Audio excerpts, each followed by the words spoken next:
Vay vay, mahliya bu kaldım bugün eken. Üzüm erten toya git getemem bundan hoşuna eken. Yamazım. Hele abzora çıkmazsa onun kızla giyip alıp gittiler bunu. Şimdi şundan bir 3-4 tanesi kaldı. Reklam et verelim. Endikette yine geldi Xuda kalasa. Bumuz atlas eken çizsin. Atlas mı bu? Ne materyal bu? Enuş?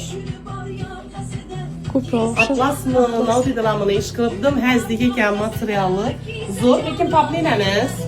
Dım zor. Bu toylara geldim veçini varyant eken. Ya hoşuna eken zine yaptı. Razmiyarları 48'den 56 eçe.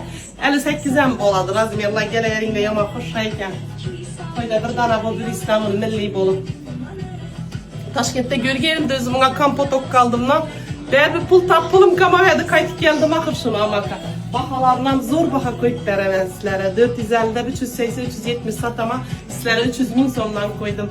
Özü metram bolsam 70-80 bin badı metrim. Yaxşı olan boladı özü istikirseniz lekin özü gatoysu hem arzan koyup tutmaz sizlere hem tın çıraylı karanlık. Hapşı çıraylı kayını.